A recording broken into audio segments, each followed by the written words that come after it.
Sur notre chemin intérieur, il arrive un moment où on réalise qu'on ne marche pas vraiment tout seul.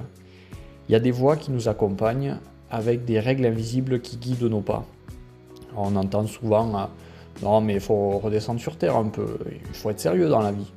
Oh et puis de toute façon, non mais toi t'es pas fait pour ça. Tout ça c'est des barrières que t'as jamais vraiment décidées et qui se dressent devant ton paysage. Alors aujourd'hui, on défonce à coups de masse le mur du conditionnement dans cet épisode 4 du chemin vers soi.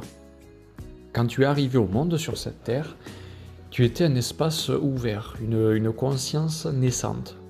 Et le monde s'est mis à te parler. Alors vite, on t'a appris qui tu devais être, ce qu'il fallait désirer, ce qu'il fallait pas désirer, ce qu'il fallait craindre, ou encore ce qu'il fallait pour être aimé.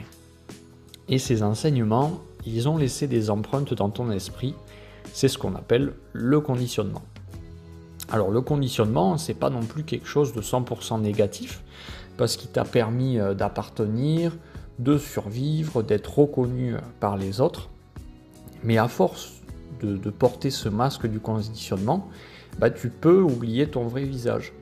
Tu crois être le masque, tu crois être le rôle que tu joues, tu crois être l'histoire que l'on raconte sur toi. Et pourtant, sous chaque masque, il y a un être, et cet être, c'est toi, c'est ta véritable nature. Dans les histoires initiatiques, il y a souvent un personnage qui empêche le héros de partir à l'aventure. Dans Le Seigneur des Anneaux, par exemple, les hobbits, ils voient l'aventure comme quelque chose d'inutile et de dangereux. Et il faut sortir de sa petite maison bien confortable. En plus, on peut louper des repas, il faut dormir dehors. Non, c'est un truc pour les timbrés, l'aventure. Dans Harry Potter, les Dursley, ils empêchent Harry de partir à Poudlard parce que l'école, elle s'oppose totalement au monde ordinaire que l'on connaît, avec surtout l'existence de la magie. Les Dursley, ils sont pas fans du tout, ils disent non, on va pas envoyer Harry chez les zinzins, ça c'est interdit. Mais pourtant, ces personnages, ils cherchent pas forcément à nuire au héros, mais plutôt à le protéger de l'inconnu. Et pourtant, l'initiation, elle commence quand tu oses franchir le seuil, malgré tous ces avertissements.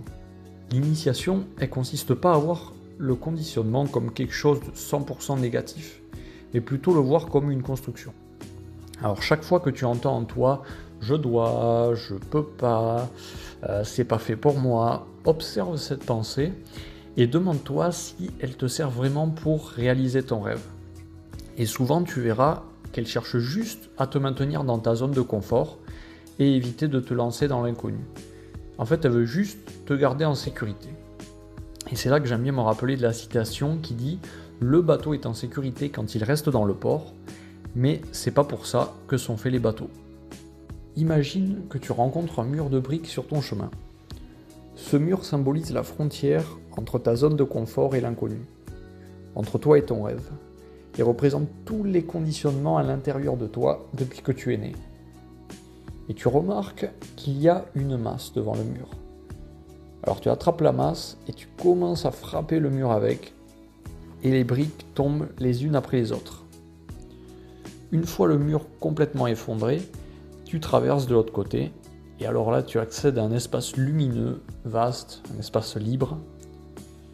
Et avant de continuer ta route, tu te retournes une dernière fois vers les ruines du mur, et tu lui dis merci pour ta protection. Maintenant, je choisis autrement. Le conditionnement, c'est un héritage. Mais l'initiation, c'est un choix. Tu peux garder ce qui te nourrit et tu peux transformer ce qui t'enferme. En fait, tu peux créer tes propres lois intérieures. Et alors, tu passes du disciple inconscient au créateur conscient de ton propre chemin. Tu n'es pas né pour répéter ce à quoi on t'a conditionné. Tu es né pour te souvenir de qui tu es et ainsi créer la meilleure version de toi-même. Pas celle que veut la société, pas celle que veulent tes proches. Non, celle que toi, tu veux. Dans le prochain épisode, on s'intéressera justement à notre identité sociale pour distinguer l'ego qui fonctionne en société de notre être profond et véritable qui existe au-delà des rôles et des masques. À bientôt!